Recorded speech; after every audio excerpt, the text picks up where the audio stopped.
Gupta ji, who was a IPS officer, currently retired, but working as a Executive Vice Chairman and Director General, Center for Good Governance, Hyderabad. Now, Shri Ravi Gupta, who has done his BTech and MTech from IIT Kanpur in the year 1987 and 1989, and is a distinguished civil servant with over 3 decades of experience in home affairs. I request everyone to take a note of it whenever you feel like, any question that comes to your mind. So after the brief presentation, we'll give some opportunity for you to interact with those legendaries, so you can ask at least any question that comes to your mind. So if you have any question, you can take a note on your paper or type on your mobile phone so that you can be well connected. And during the question session, you can also give the direction with whom you like to interact and from whom you expect the answer to be given. Now, as I told you, Ravi Gupta ji, who has long experience in the field of home affairs, policy, policing, governance, public administration, vigilance, and digital transformation, currently serving as Executive Vice Chairman and Director General, Center for Good Governance, Telangana. His leading initiative in e-governance, digital innovation, government consulting, policy advisory, institutional strengthening, and technology-enabled public service delivery, while promoting the adoption of emerging technologies, artificial intelligence, data analytics, cloud computing, and secure digital systems in e-governance applications. He has previously served in several senior leadership positions in the government of Andhra Pradesh and Telangana, including Director General of Police, Special Chief Secretary Home, Principal Secretary Home, Director General of Anti-Corruption Bureau and Vigilance and Enforcement, Additional Director General of Police, Technical Services, and Inspector General of Police. So, once again, a huge round of applause for Ravi Gupta ji. We have one more person with great industry background, Shri Nitin Umesh ji, who is Chief Information Security Officer at Pramerica, Gurugram. And Nitin Umesh is a seasoned cybersecurity expert and governance leader, currently serving as a Chief Information Security Officer at Pramerica. He brings extensive experience in the area of banking, financial services, and insurance, with expertise spanning cybersecurity governance, information security, AI security, IT risk management, regulatory compliance, data privacy, third-party risk management, business continuity management, and finally, enterprise security architecture. With this, I will once again request all of you to welcome Nitin Umesh with a huge round of applause. Finally, we have a gentleman called Dr. Ramesh Babu Battula, who is an academician, but having too much of interest towards cybersecurity field. So Dr. Ramesh Babu Battula is a distinguished researcher, academic leader, and innovator dedicated to advancing the frontier of artificial intelligence, cybersecurity, wireless communication, and next generation 6G network. And he's an excellent patient towards security aspects, so we'll slowly listen to him also about his experience and the practices that he had in recent times. So with this note, what we'll do, I will request actually each one of the experts to come to the dais and speak for 5 to 7 minutes, all right? And then after we listen to all of them, then we will open the floor for discussion, and then we can have conclusion remarks from all 4 of them. And then we can have a small paragraph of white paper. I will request Chandra Prakash to prepare that one paragraph outcome of this 1 hour plenary or panel session, that can be submitted to the organizers for their next level of record. So with this note, I request Professor Virendra Singh ji to come to the dais, please. Thank you.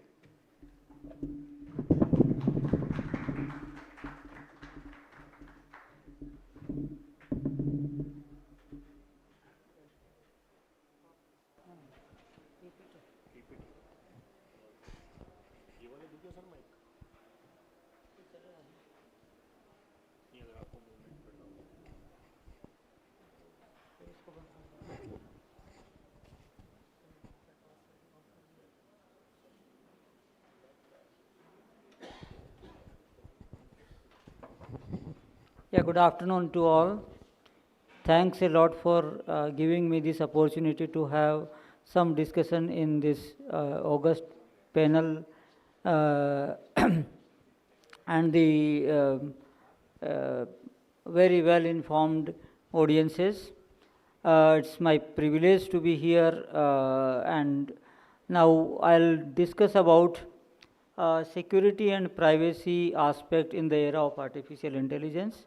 Perhaps all of you might have gone through some discussion in the morning that how artificial intelligence is enhancing the governance aspect. So I'll take it through that. Being the first panelist, I'll give some brief background that where this cybersecurity really matters, how the entire technological system grown across all about the computing system, and then nowadays all around the artificial intelligence. So if you look at the totally human society evolution, maybe I'll so we started from the society of hunters and gatherers and became agrarian society, then industrial society, and in last century with the invention of computer and later in internet, the society is transformed into information society, whereas the information was the central piece all our decisions. However, now we have again moved to the or reformed to the new society that we call as Society 5.0 or super smart society. That's so all the societal evolution was fueled by the technological revolution, and in first it started with the first technological revolution of with the light industry, then heavy industry, then computing industry, and now with the fourth technological revolution with that we call as Industry 4.0. The key technology in that is artificial intelligence, blockchain technology, cyber physical systems. Now these technologies made us like our transformation to the super smart society possible, wherein in Industry 4.0 the main emphasis was on automation, how we can automate things as much as possible, and that's like a part of the e-governance motive. So always effort was try to generalize things and automate as much as possible and move the human out of the loop. Whereas now in the coming new revolution in the industry, which we call as Industry 5.0, that is again the effort is to bring back the human in the loop, and rather than have, say only relying on the machine, now we want that your machine and human can work together synergistically, and therefore the technology is based on mass customization, as well as the cyber physical systems become the cyber physical cognitive systems.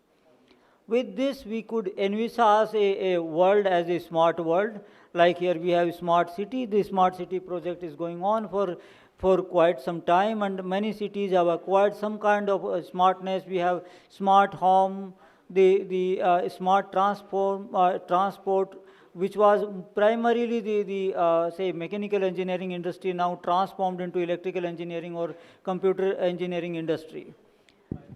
With this, like here, when we have the super smart society, we need or we have more challenges for the governance of the society, and therefore now in but as we know that with in industry 4.0 or 5.0, AI is the key technology behind that, and therefore AI also plays a role in the governance. Now, what are things which are needed for the governance? We need to deliver the services to the public, and then policy development. AI play a role in both of these aspects. Like the opportunity we provided were provided by AI for the governance are like efficiency in public administration, enhanced policy formulation, transparency and accountability, and personalized public services. These were almost impossible without having say artificial intelligence, active role of artificial intelligence. Now, with this so much development in the technology, we have seen that lot of development has happened in the field of medical sciences. However, we have all lived through a very tough time of coronavirus, and a small virus which say made the entire civilization stand still. Nobody was doing anything. Everybody was locked at home. In the similar way, viruses are not the new thing. Those are known in the society for quite some time, but a single small virus could make that much catastrophe. So, in the similar way, these machines which are controlled by the artificial intelligence, and those are the automated system. Now they can also get a virus like a human virus, and then that can do the damage, something like here that damage has been done by the coronavirus. So, like for example, in 2000, so sorry, there is a lag in this one. Yeah, so in 2023, there was a attack on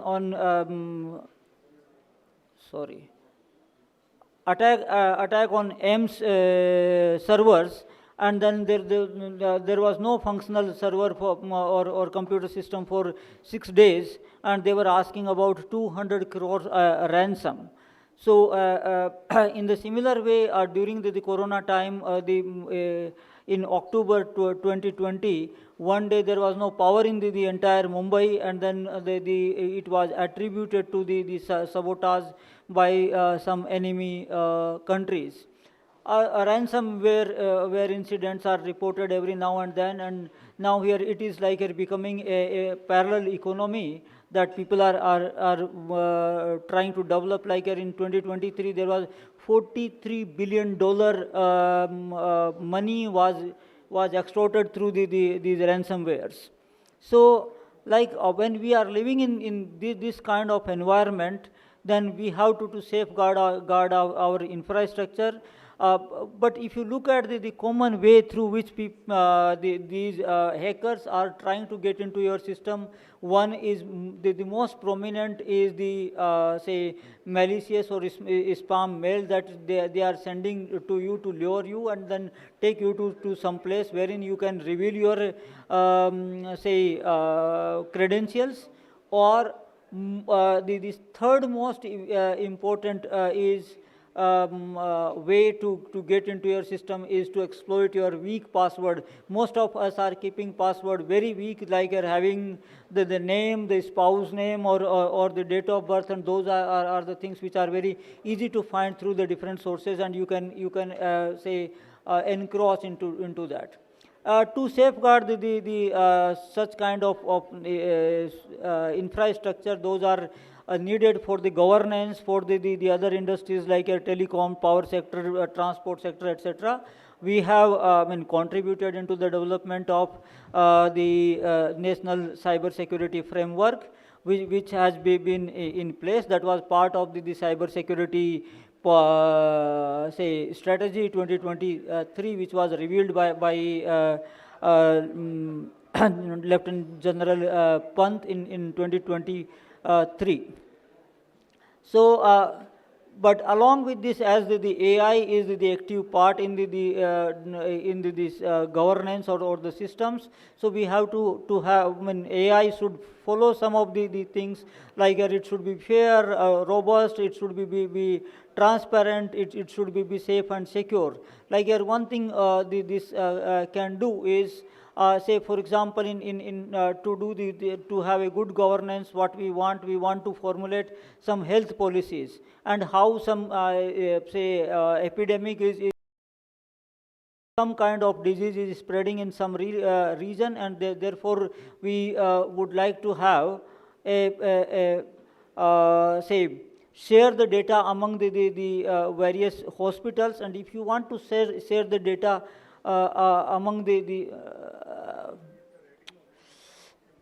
hospitals, in that case, one thing, maybe no patients wants to share data in the public domain, which can be accessed by anyone. So therefore, we have to provide safeguards so that their identity should not be revealed. At the same time, we should be able to gain some out of the data, like here, can use that data to study how the diseases are getting spread, and so on and so forth.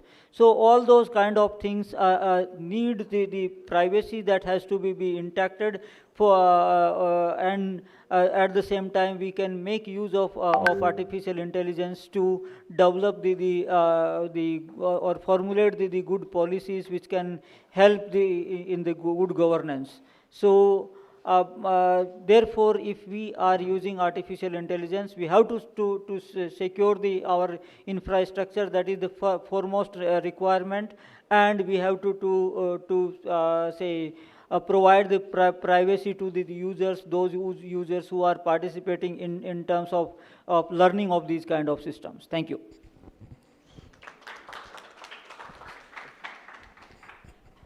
Yeah, now I can request, thank you, Professor Virendra ji, for completing your talk in time. And now I'll request Ravi Gupta ji. Please go ahead. Would you like to sit and speak? No, I'll go there.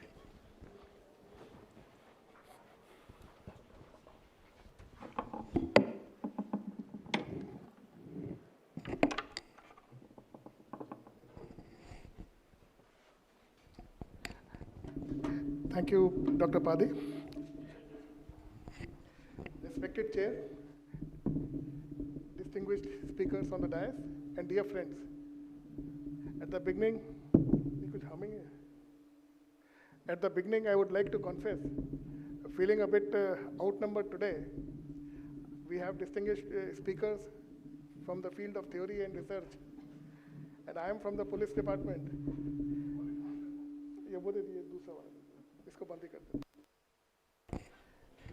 We have distinguished speakers from the world of theory and research, and I am from the police, where any e-governance solution or artificial intelligence, the first and foremost question is, for any policeman, aparadhi kaun?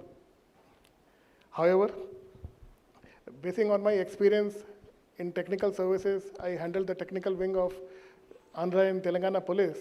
So basing on my experience in the police department and some use cases which I am handling now as the DG of Center for Good Governance, Hyderabad, I would like to just base my presentation on that. I had prepared it for about 15 to 20 minutes, so I'll try to compress it to 10 minutes as directed by the chair. Digital public infrastructure is now the backbone of governance. It is no longer just about putting services online. Earlier, it was only digitized data, computerized data means digitized data and workflows. Now it is AI-based. AI-based means what? Instead of reactive, now we have proactive and intelligent service delivery. So this is how AI has now modified, like, as Professor Virendra Singh said, now we have version 5.0. So that is what AI has done. And the most important thing which is required now, we have to realize that AI can make governance faster, more accessible, and more intelligent. But only secure and responsible AI can make digital governance trustworthy.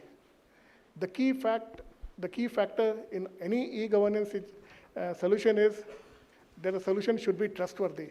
The citizen should trust. The intention of the government that data is safe, data privacy and all, everything is taken care of, that alone is not sufficient.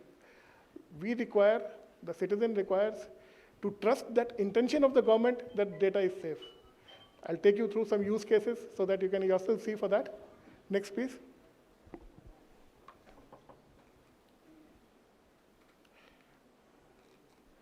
It's not working. Can you, yes. Back, one back.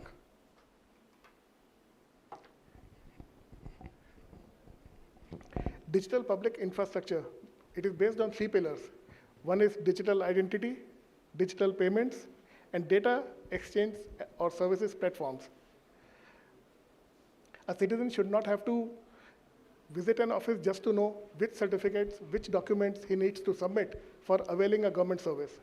A department should not be required to manually verify every uploaded document. There should be an AI solution which can do that for him. A senior officer in the government need not wait for monthly reports to come to identify where delays have occurred, how many services are pending. The AI model should generate that through dashboards. A citizen should not struggle with English or typing if he does not know that. Voice-to-text models are available where these services can be availed by any citizen, and the AI solution will take care of that. So these are some use cases which are of great use in any e-governance solution. The future is not just online services. The future is conversational, assisted, predictive, and secure governance. Here, one important thing which we have to emphasize is secure identity and access management.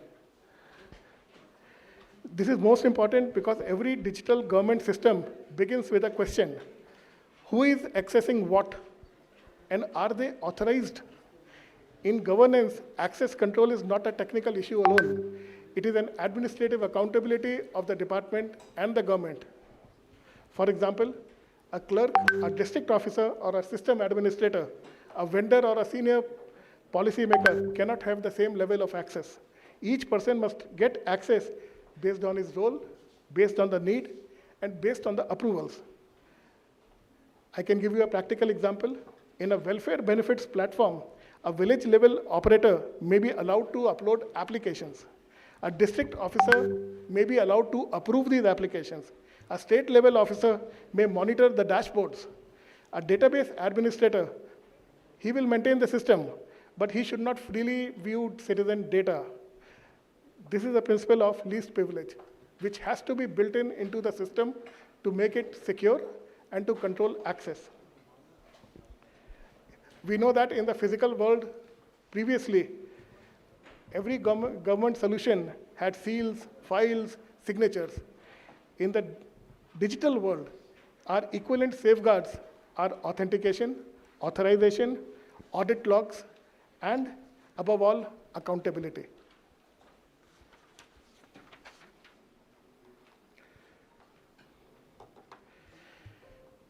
Government holds some of the most sensitive data about citizens. I can talk about Telangana. We had this household survey. The socio-economic survey, we have the details about the identity, the address, the income, caste, land, health, welfare eligibility, pensions, and various other benefits which the government is giving to its citizens. We have very sensitive data. Hence, data protection is not only a compliance requirement, it is a public duty of the government. This has to be built in with adequate security in any e-governance solution, and also, it's a part of this digital public infrastructure. When a citizen applies for an income certificate, the department may need income-related data. It does not need other irrelevant data which is available in the system. So this principle of data minimization has to be followed. And of course, as I said earlier, The access should be role-based. That is why masking and role-based visibility is important. Our district level officers who is monitoring the pendency of applications or public grievances in the field, he should be able to see only the grievances, not the Aadhaar number of the person who has raised that grievance. That is not important for him. So this is where role-based visibility and, as I said earlier, masking comes into picture. We know that data is the fuel for AI, but the license to use this data, that is the most important thing, and there is where citizen trust lies.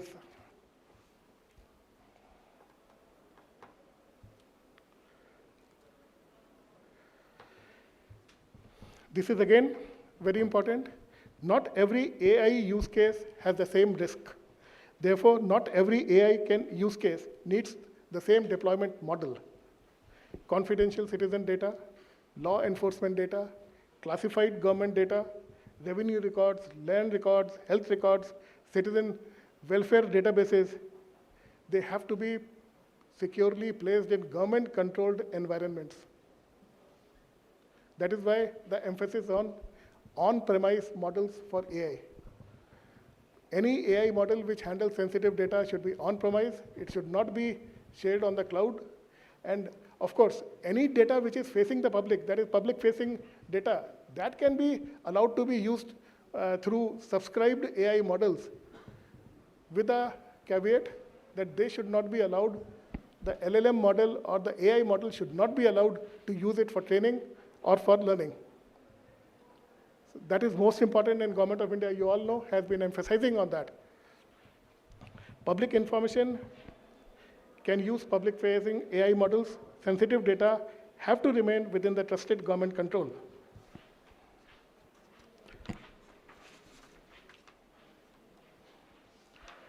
Some common AI initiatives in e-governance. First of all, facial recognition. Facial recognition is important. It can be used for taking attendance, marking attendance in trainings, in classes, in public service when lower level government officers are going to the field for gathering data. But this comes with a caveat. Again, what is the need of storing the raw facial image? That's not important. The facial embeddings, which are important to identify the person, they should be stored properly encrypted into the system, not the raw image. Next example, WhatsApp assistants. In the morning also, there were talk about some WhatsApp assistants being built for enabling some services for the citizen. Thousands of services have been placed for access by the citizens, but here, again, these models are good because everybody uses WhatsApp. Each and every citizen probably uses WhatsApp.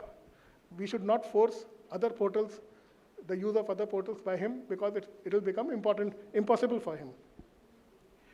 Document intelligence. Lot of documents are there, student applications for scholarships, public when they apply for some welfare schemes. They can be read by AI, data can be extracted, fields can be auto-filled. There should not be any need for manually entering all this data. So this is where AI-based OCR models can be used. Dashboards. Dashboards are critical. Any good AI model will have very good dashboards. I can give you some examples. Which bundles, which areas have unusually high pendency in public grievances? Which services face repeated rejection due to some common errors? Which welfare schemes are pending beyond the prescribed SLAs? Which districts are showing sudden spikes? I come from policing, so I can give you a lot of use cases for this. Which are the areas where some particular type of crime occurs? What time of the day? Which time of the year, which is whether it is dark fortnights or whether it is any other day. But all these initiatives, there's a word of caution. AI should not replace administrative judgment. It should only assist or improve administrative attention. Professor Virendra Singh was saying, earlier there was a effort to replace humans by AI. Now again, that human element is coming up. AI, whatever model you use, it can never replace humans. Human judgment has to be used before taking a decision in any model, whether using AI or otherwise.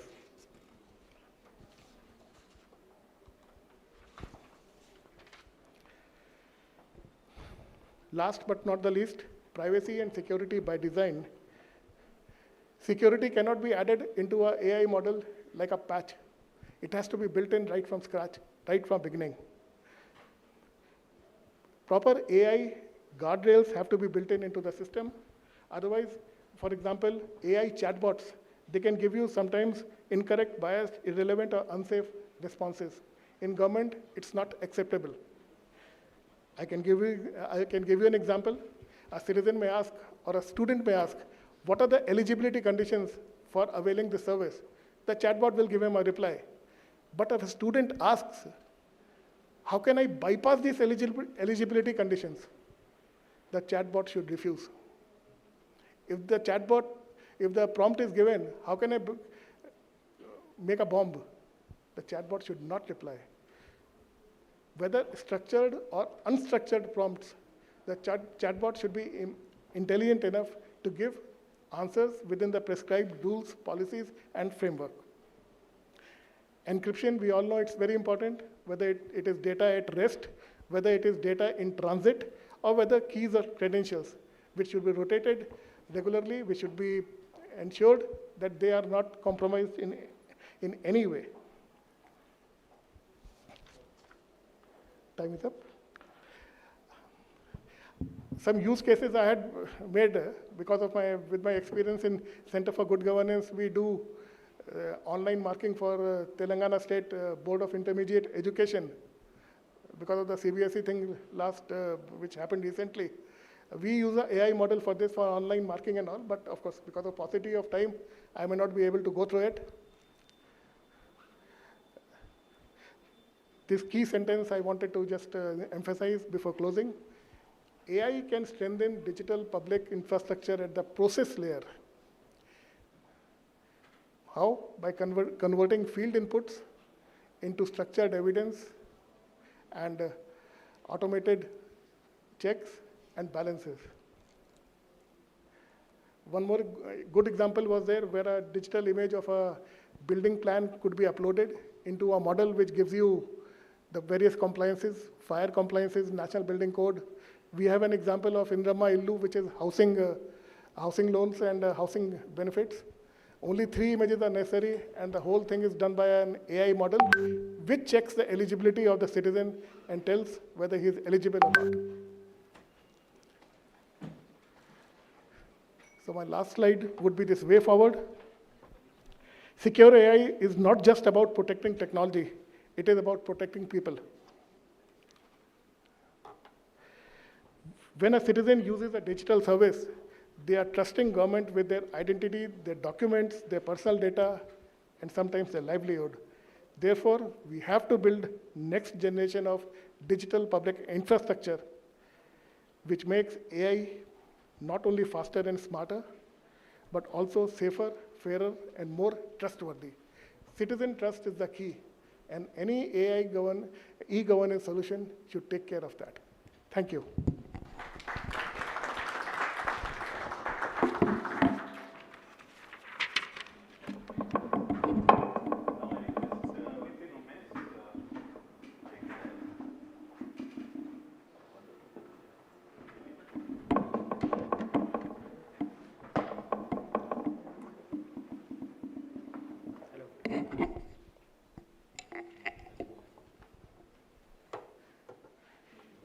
Great.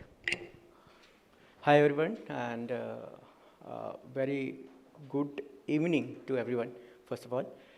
A lot of things that I wanted to take, I believe, is already being covered by Mr. Virendra sir and Ravi sir. Thank you for that.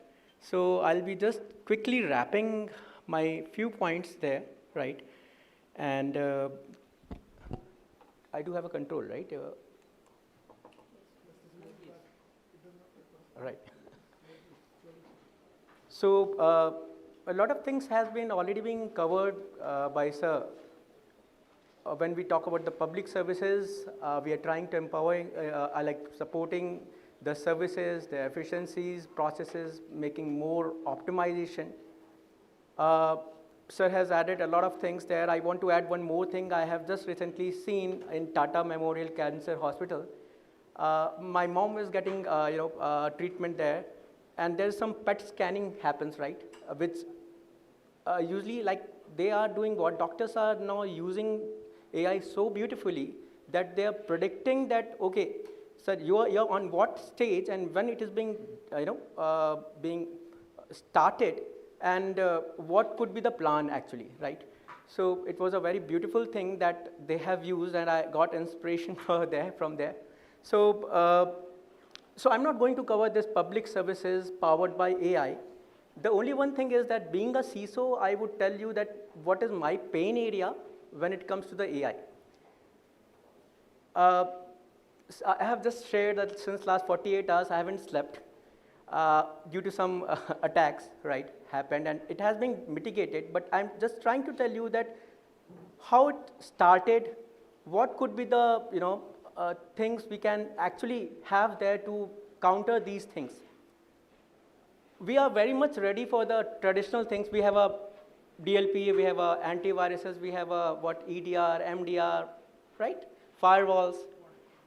But once AI comes, we need to think that are we ready for it or not? I'm telling you a few real-time examples. I have taken one example from my last 8 months.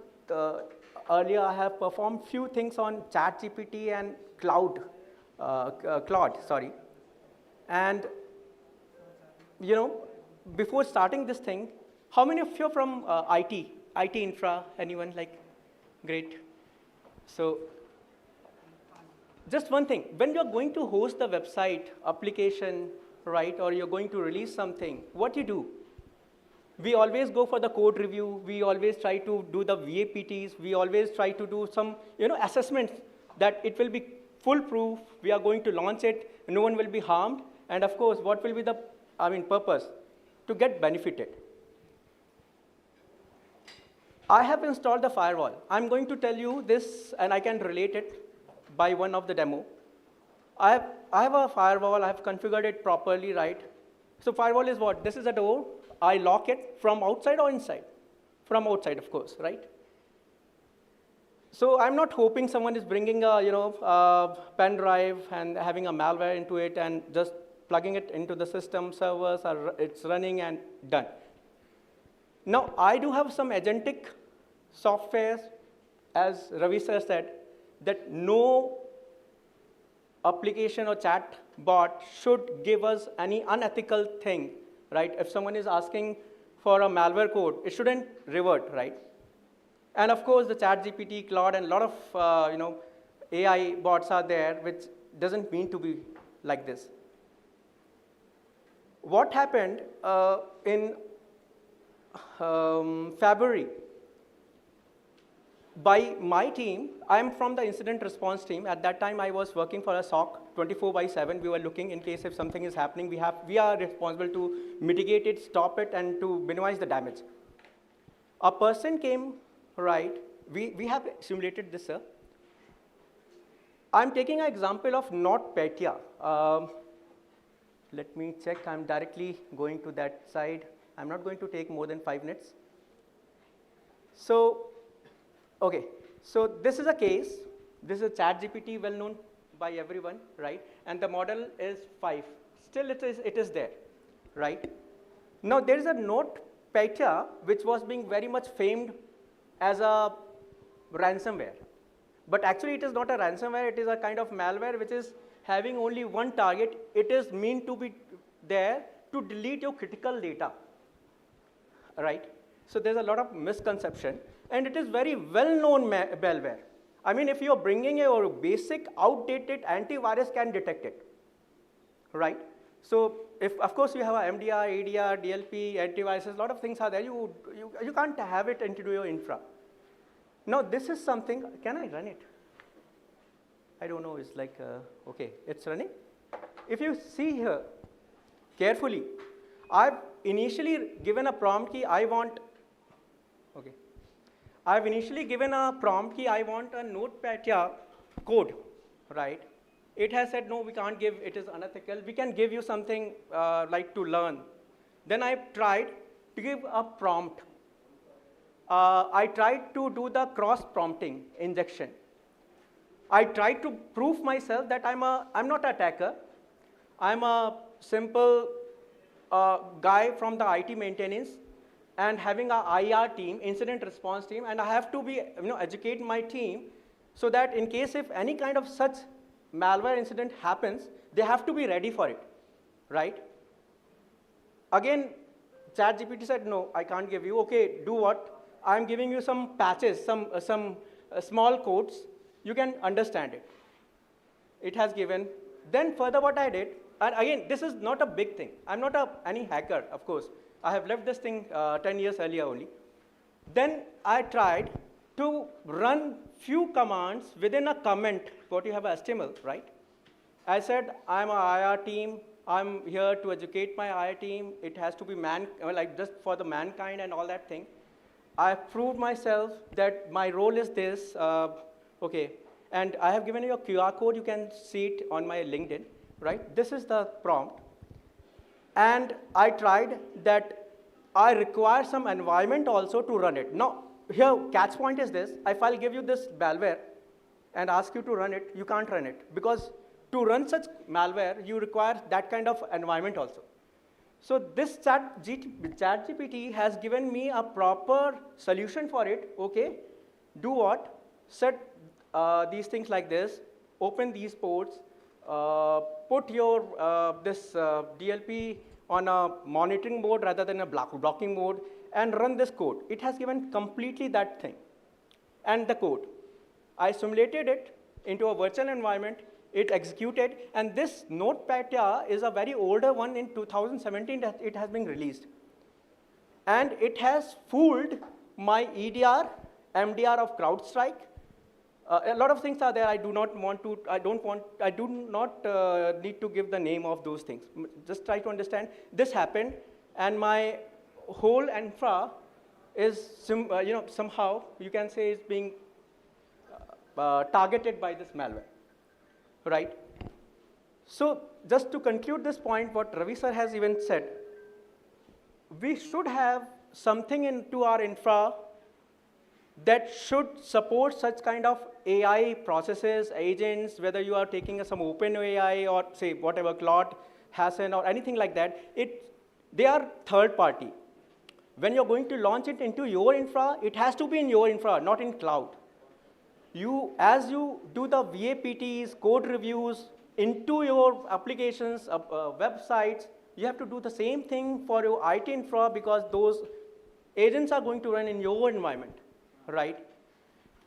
Just to stop this thing, we have a lot of solutions. One is a guardrail. Guardrails is check what is the intention of a user who is trying to give the prompts.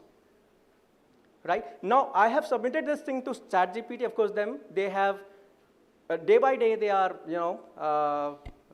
actually improving. And now guardrails are working so fine that you can't get even half of it. You can compare it, you can run those same commands, you will not get now these things, right? So try to code your own guardrail because you are from which department? You are from academics, you are from medical, you are from some, say, DRDO. Every organization do have their own challenges, right? So you have to customize those things, and before running such kind of, AI-supported tools into your infra, you have to be ready, like you have to check, you have to assess your complete, infra, all the systems, that whether we are ready or not. And you should have a playbook for it, right? So I have already given a QR code, I believe, sir. It will be published, so anyone can go and visit, and they can run it, right? And okay, Ravi sir has already done this thing, and we have heard about ISO 27001 audit checklist. So we already have a lot of checklists published for AI things, right? So once, if you are going to install something, deploy something, try your best to go through those checklists, see what is your readiness, right? technical thing is important here. We are going to fight with such kind of things. Your firewalls, your antiviruses are not going to work that way. You have to see whether your MDRs, EDRs, responsive systems are how much ready to counter these things.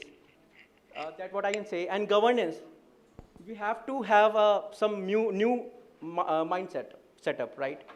AI is not a new thing.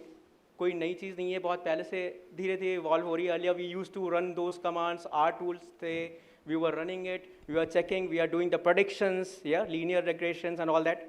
Now it has been automated. LLMs were being used that beautifully that yes, now you can see the result. But governance must be also evolved, right? So as an IT security auditor, you should have such things which can evaluate these elements also, AI elements also, right? So that's all. I believe I haven't taken much time, sir.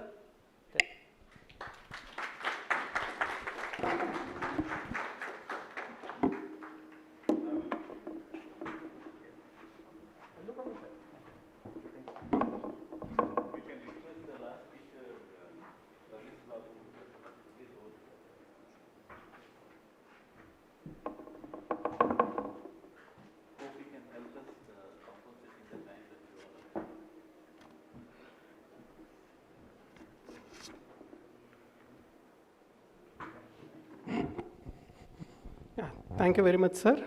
I'm very thankful to Professor Padhy, sir, Director of MNIT Jaipur, and Virendra, sir, Ravi Gupta, sir, and Nitin. Okay, here I want to share few things. Okay, a lot of things are discussed, okay, all the three people, but I want to give a small information related to where we are now and what would be the future. Means, in e-governance point of view, today, everybody started to discuss about the AI and AI related to how we're supposed to be used in public services.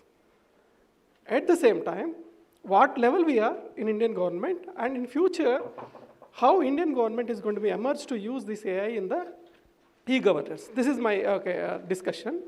First of all, I would like to give a small point here. Any technology, suppose way back year 2000, Indian government introduced internet banking. I know how many of you agree with me. I don't know. How many of you are ready to accept internet banking? Very few. Most of them, they went to the bank, withdraw the money. They're happy with that. But nobody is not ready to entertain internet banking. But nowadays, everybody started to use internet banking. And how this internet banking services are reached to us, you observe your wallets. Means your phone pay, and you may go for any tea or coffee, you will pay through phone pay or that kind of wallets only. That level we reached. Understood? That it means we cannot remove digitization from our lives. We cannot remove digitization from our lives. That the way our governments also, that means enforcing, everybody is supposed to understand digitization, digital information, how to carry, how to protect, how to use, right? So in this point of view, our government of India right now reached at the very good level actually. And the point where it comes, are we ready to believe the digital services? That means in the e-governance services, whatever services we are using, are we believed in that services? If we want to believe in that services, what is required? The required information is going to be, we need to make a confidence in the citizens level. Means whatever services we are providing, that services are supposed to be secure, trustable, and resilience of that particular services. That we need to be understand. So here, I would like to quickly, right. The point is here, why this secure AI-driven matters now in public services. One example, suppose, I may go to a government officer. I may ask, this particular certificate is required to me. Whether he will give a proper response to me or not. And he may say, you may go to this place, that place. They will ask, okay, all the points, okay, you have to do this one, that one. The same service, if suppose I want to take in the future, AI can do that. Means ChatGPT, if suppose I may request, or any Claude I may request, it says, oh, you go to this place first, you need to take this form, you fill it, you submit it to there. Like that, it will give a complete information to me. So that is the future, especially. So we try to understand about AI is going to make more better our e-governance services. And data is there. Data should be residing in one place. For example, I would like to give us one more example for you to make you understand. Your data is there. In which places do you know? We don't know where our data is there. Why? Because we shared our data in so many places. So that might be your Aadhaar information. Aadhaar information is so critical information that consists what? Our biology, that means our biometric information. Clear? But where this information is there, anybody misuse this information, how do we know? Until unless some kind of system may come and address to us, okay, your data is these places, you should be removed from these places. Recently, what happens? One application we are developing, during that time, what we identified, where our information is spread out. And so many places our information is spread out. So how to find and how to, that means connect this data. The same thing is going to happen in e-governance also in the future. Your data should be published in various places. You should also need to understand where my data is and whether my data is protected or not. Because of that, we supposed to use this artificial intelligence, okay, in this particular e-governance side. Right. And there are three major points we need to understand. One is security, other one is trust, third one is going to be resilience. And most important point, already sir is covered, Ravi Gupta sir, that is the privacy. Especially AI point of view, these three are very important. Where is your data, how is your data, and whether data is going to be manipulated or not, somebody is misusing your data or not, you're supposed to understand it. Clear? And here, one more thing is there. Whenever you are using AI, there are a few models are there. Data should be available at the central server. Data should be available at the local server. Which one is better for us? Security point of view, or a trust point of view, privacy point of view, you may talk about your data should be available at your device only. Your data should not be gone to any place. The government is also working for that. That means your data should not be released to anywhere. Data is in place of your device only, but you can get the services on all the places. So like that. So this is the way, if you may observe,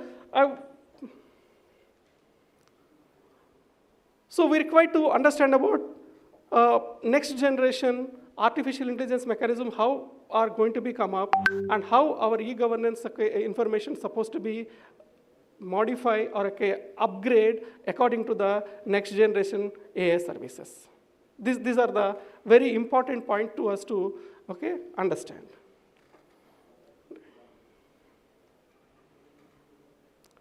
So if you observe here, and everywhere this AI is going to create a dashboard.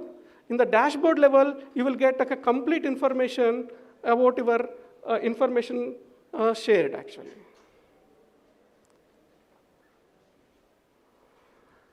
And there are 5 major points which we need to be considered. One is data should be at our own risk and minimize the usage of the data, and autonomy of the data also we need to be pretend, and assurance continuously we need to be monitor our data, as well as we need to find the safety of the data also.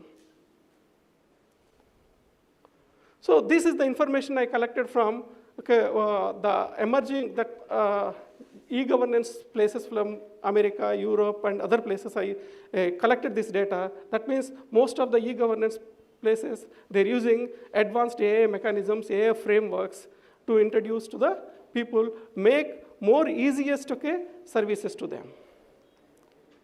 So this is the last. Thank you very much to all of you. And only one query to all of you. Can you able to find this question?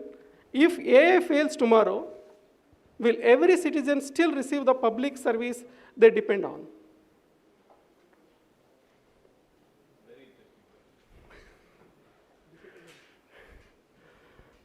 So, are you understand the question? If AI fails tomorrow, will every citizen still receive the public service they depend on?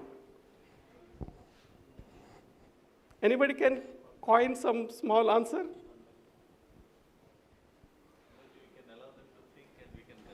Yes, sir. Sure, sir.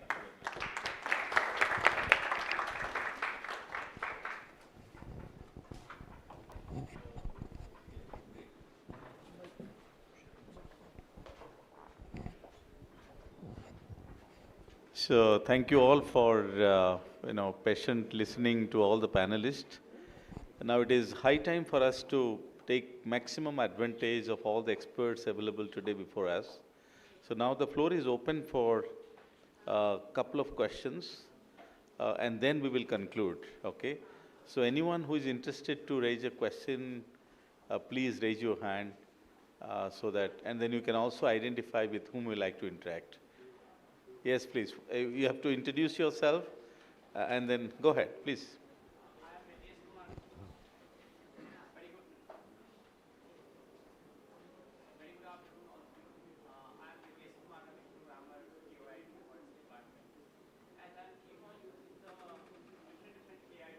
Little louder, please. Yeah.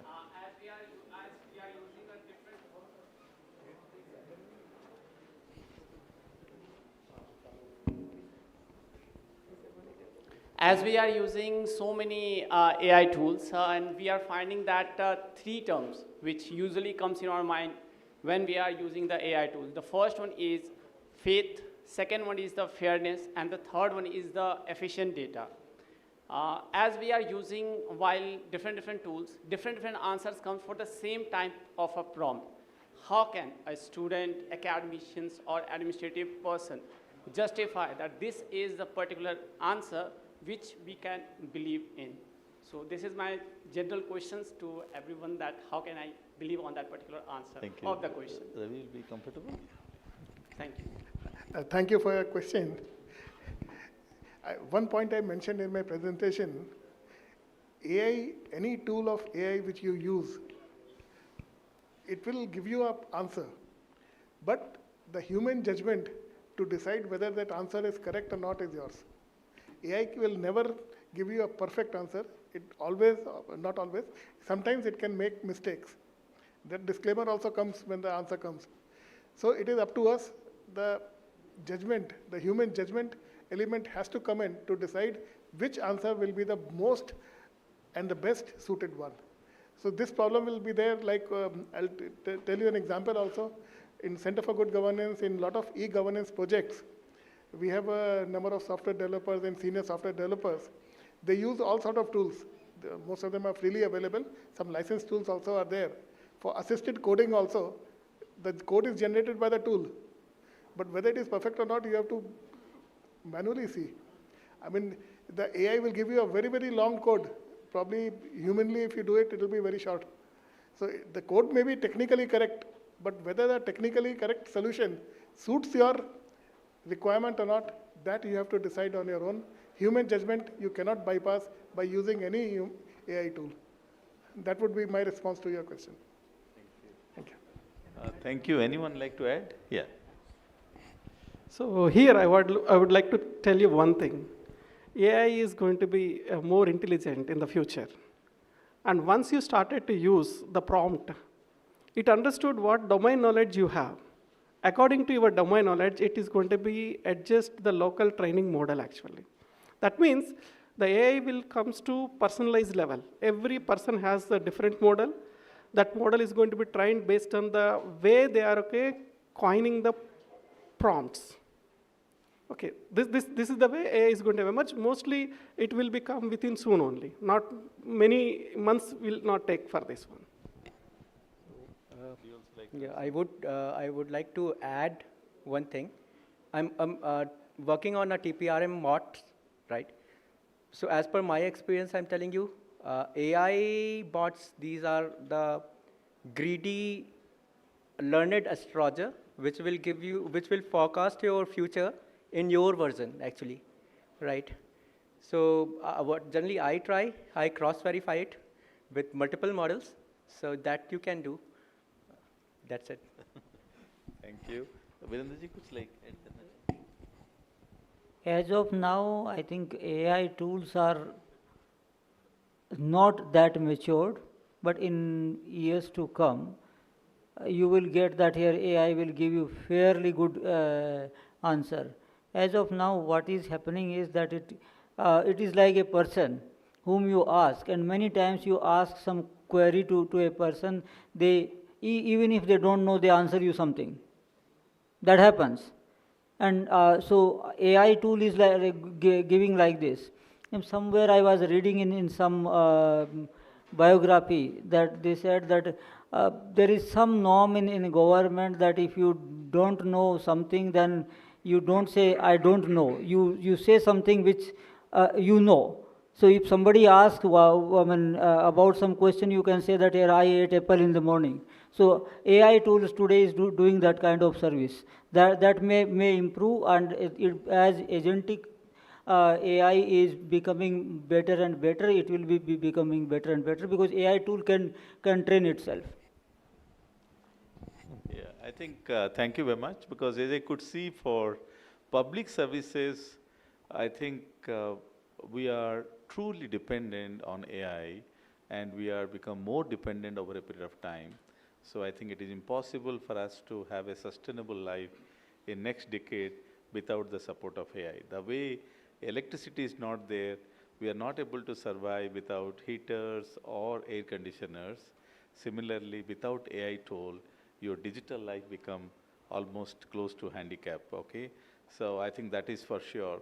But nevertheless, one thing is also we are concluding now, till the time AI takes its full mature, okay, until unless it completely matures, we can say that nothing is possible without a human being, and most of us survive, keep on saying that without human interference or intervention, that AI cannot complete the job.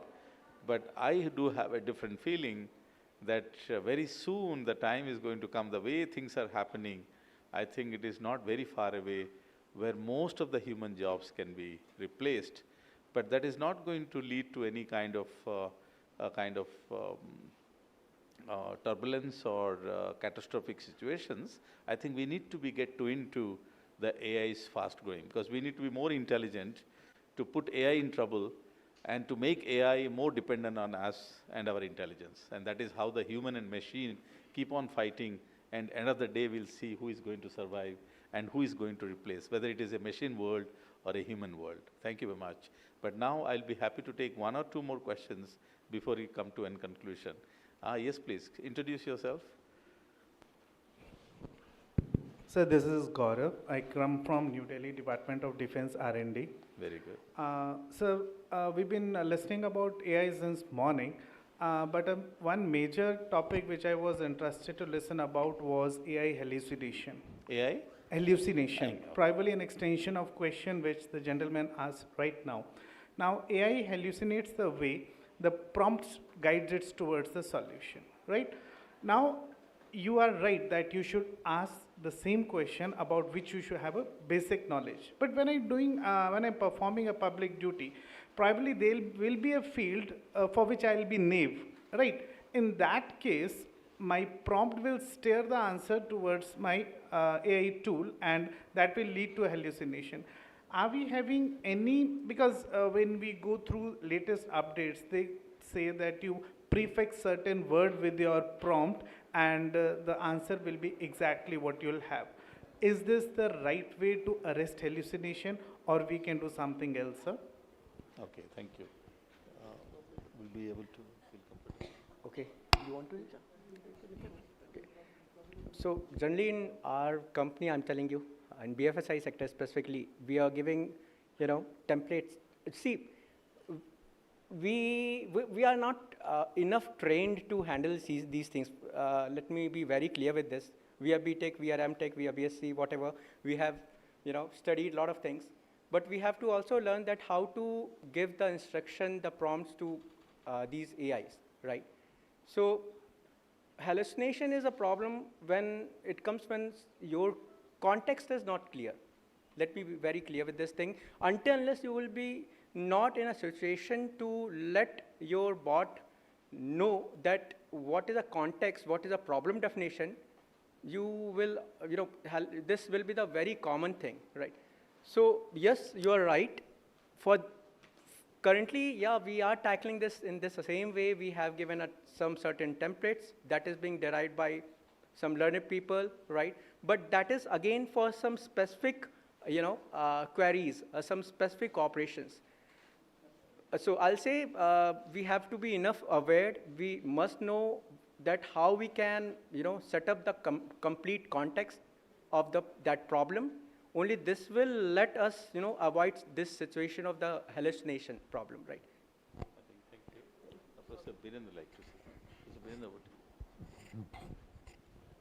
Virendra, As Nitin already mentioned that this problem arises when context is not very clear.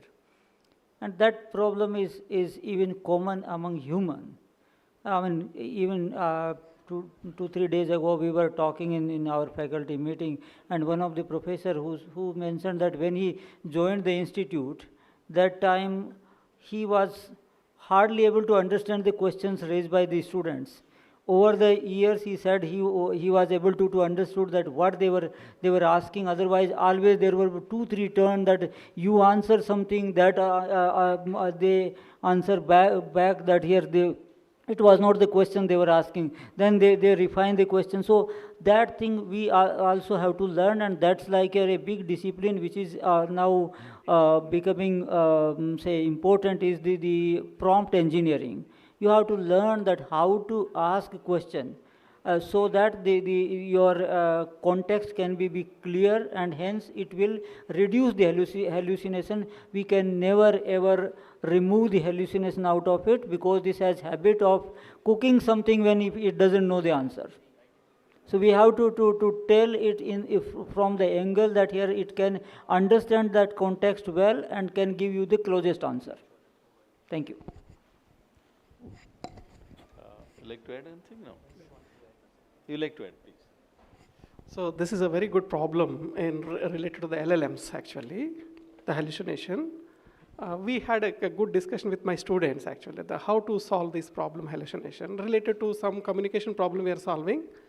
Most of the time to solve this hallucination, the researchers are putting some kind of reinforcement learning to solve this problem.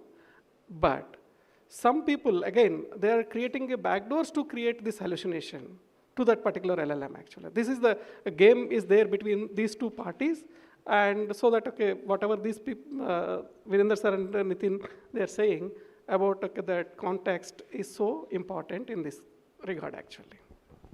Okay, done. Hope you are partially clear, not fully convinced. Yeah, I know that. Yeah.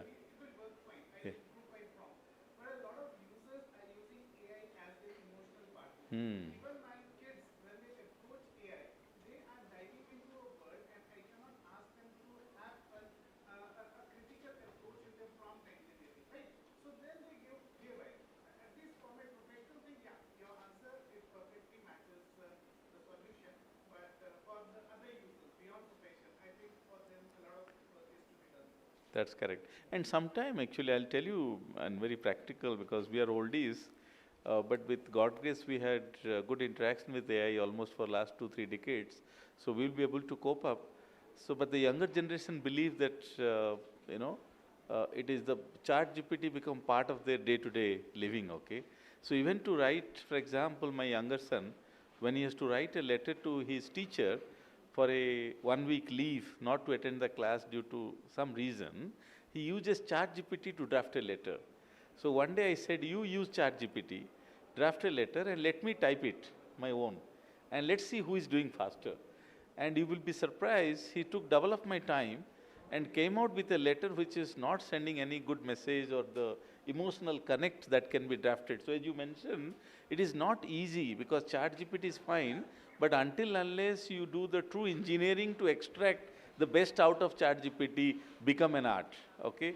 So I think, thank you very much for a wonderful question. Any more questions from the audience? The last question we will be happy to take before we conclude. We have 2 minutes more to go. I think Chandra Prakash has a question. I want to add, Please, yeah. Mike, please, yeah. so in that, along with the prompt engineering, we can add some safeguards also. So that will actually restrict. Because let's say there is an expert in front of me, and if I'm not asking the right question to that expert, whose fault is that? It's my fault. So I need to prepare myself in such a way so that if I'm asking a question to the expert, at least I should know what is a good question that I should ask to that person. Yeah. So prompt engineering plus safeguards will help to reduce the hallucination. This is what I can add. Thank you. Thank you.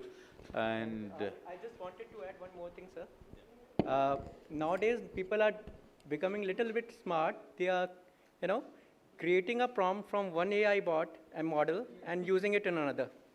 And this is working actually, right? Right. so I think wonderful. If there are no questions, we are coming to a conclusion. And one thing is very clear. I'm very happy that all the panelists agreed to be part of this event. They traveled almost 1,000 miles, some of them.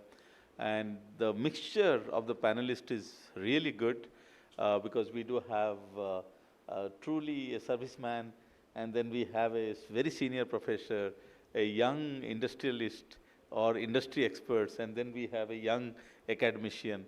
But there are a bit of background work has been done, so I like to acknowledge and thank. Anyway, the government agencies are fine, they have done a good job. But in the meantime, we have Professor Dinesh Gopalani. Can you stand up here? So he's the Dean Digital Infrastructure of MNIT Jaipur, who was helping me to coordinate the whole event. Then we have Chandra Prakash. He's also head of the department, School of AI and Data Science, Data Engineering. And then we have another faculty colleague, Arya, who is a faculty at MNIT Jaipur. So I think it's a team. They really worked very hard to make this event happening. And I feel very happy and feel very comfortable looking at the participants with their wonderful cooperation, patient listening, and observing whatever the panelists said. So for the last word, the panelists, thank you very much for your participation. I'd like to have 30 minutes last word from each one of you for the participants. 30 seconds. Yeah, so AI has improved over the time, and the pace is very, very high. A lot of concerns are there at this point in time. Of course, they would be mitigated within due course of time, and pace would be wonderfully and unexpectedly very fast. So we should believe or we can hope that we will have one day AI agent who can think better than a human being can think of. Thank you, Professor Padhy. The last thing, the conclusion I would like to add is related to the question which was asked earlier.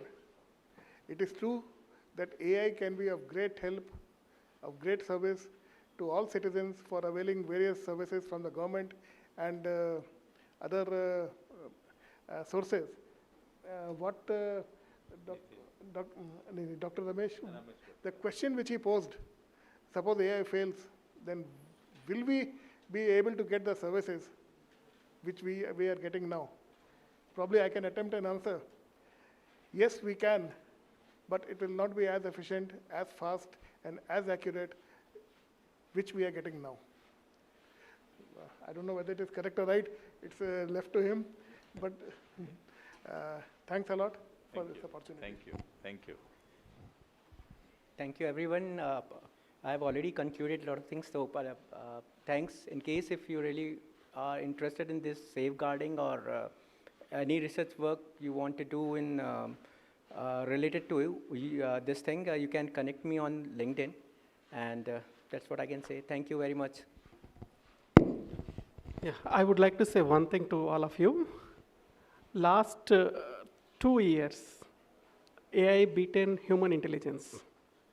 And before that, AI never beaten our human intelligence. That it means we are about to reach to artificial general intelligence level.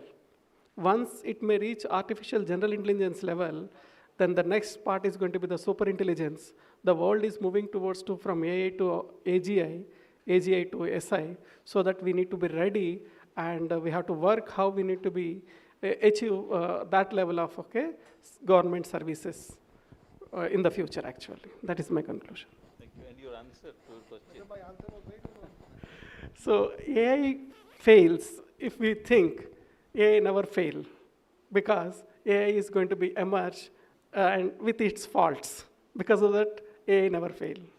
So there is no problem for that actually. So I think it's a wonderful interaction. Perhaps now we all believe, before we enter to this panel and now before we exit from this panel, we believe that a lot of things to learn, and the world is so big now, and there is nothing like age bar anymore. So Ravi ji and Virendra ji anyway in the field, so yourself and myself have to work very hard to understand AI for future. And thank you very much once again for participation to this panel session. Bye-bye. Thank you so much, sir.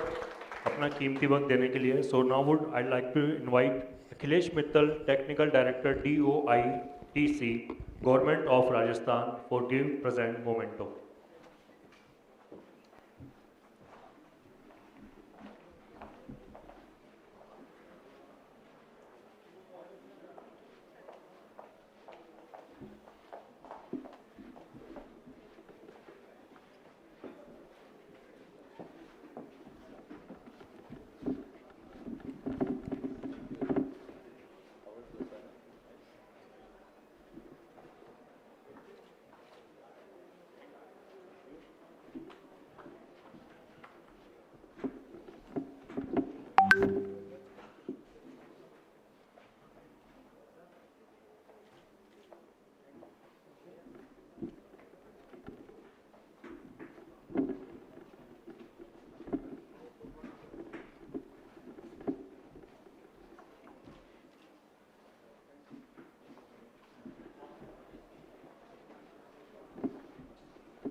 Now, thank you so much, all of you, for being here.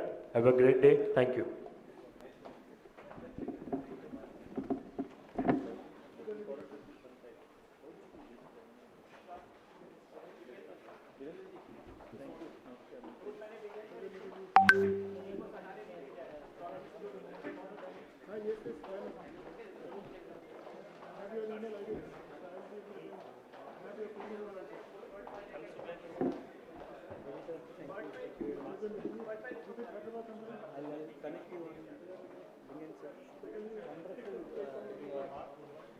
And wonderful talk you have. So you have done research from IIT? I was teaching in IIT. Okay. I have from 2007.